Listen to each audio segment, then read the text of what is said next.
ရှမ်းပြည်နယ်ဝန်ကြီးချုပ်ဦးဆိုင်ထိန်ဆိုသည်ပြည်နယ်ဝန်ကြီးများတိုင်းရင်းသားရေးရာဝန်ကြီးများပြည်နယ်ဥပဒေချုပ်ပြည်နယ်အစိုးရအဖွဲ့အတွင်းမှတာဝန်ရှိသူများနဲ့အတူဇူလိုင်လ29ရက်နေ့နံနက်ပိုင်းကတောင်ကြီးမြို့နယ်အေးသာရမြို့ဤပညာတက္ကသိုလ်တောင်ကြီးရှိအဆောက်အဦများပြုပြင်ထိန်းသိမ်းဆောင်ရွက်နေမှုနဲ့ထပ်မံဆောက်လုပ်မည့်အဆောက်အဦမြေနေရာများအားကွင်းဆင်းကြည့်ရှုစစ်ဆေးကြကြောင်းသိရပါသည်။ဦးစွာဤပညာတက္ကသိုလ်တောင်ကြီးပေါမောက္ခချုပ်ဒေါက်တာခင်ထထိုင်လွင်ကတက္ကသိုလ်ဆိုင်ရာအချက်အလက်များအဆောက်အဦများပြုပြင်ထိန်းသိမ်းဆောင်ရွက်နေမှုနဲ့ထပ်မံဆောက်လုပ်မည့်အဆောက်အဦမြေနေရာများအားရှင်းလင်းတင်ပြရန်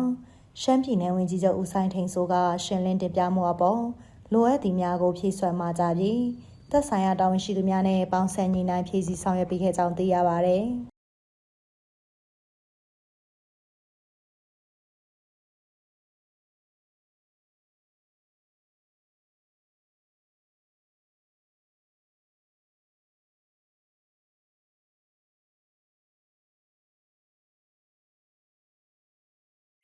၎င်းနောက်ပြည်နယ်ဝန်ကြီးချုပ်နဲ့တာဝန်ရှိသူများသည်ပင်မ3ထပ်ကျောင်းဆောင်ဒုတိယထပ်ရှိ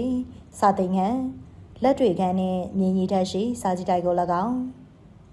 လေးခန်းတွင်လေးထပ်တရုတ်ပြဆရာဆရာမအင်အားဆောက်လုပ်မြေနေရာအချိန်အား၎င်းနှခမ်းတွင်နှစ်ထပ်ပေါမောက္ခချုပ်ဒုတိယပေါမောက္ခချုပ်နေအိမ်တည်ဆောက်မြေနေရာအား၎င်းကျောင်းသားအိတ်ဆောင်နှင့်ကျောင်းသူအိတ်ဆောင်ဆောက်လုပ်မြေနေရာအား၎င်းကြည့်ရှုစစ်ဆေးရာတာဝန်ရှိသူများကရှင်းလင်းတင်ပြကြပြီးပြည်내ဝန်ကြီးချုပ်ကလိုအပ်သည့်များအားဖြည့်ဆွတ်မှာကြားခဲ့ပါတယ်။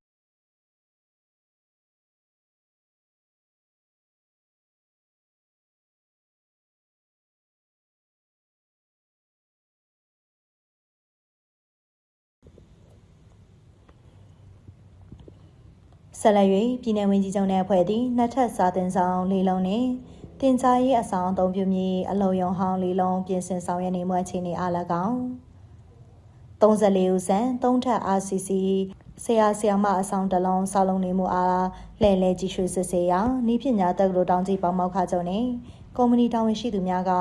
လုပ်ငန်းဆောင်ရွက်နေမှုအခြေအနေများအားရှင်းလင်းတင်ပြကြပြီးပြည်내ဝန်ကြီးချုပ်ကလုပ်ငန်းများသက်မှတ်စံချိန်စံညွှန်းအရေးအသွေးပြည့်မီအောင်ဆောင်ရွက်ရန်သတ်မှတ်ကာလအချိန်မီပြီးစီးရေးအလေးထားဆောင်ရွက်ရမှာကြားခဲ့ကြောင်းသိရှိရပါတယ်ရှင်။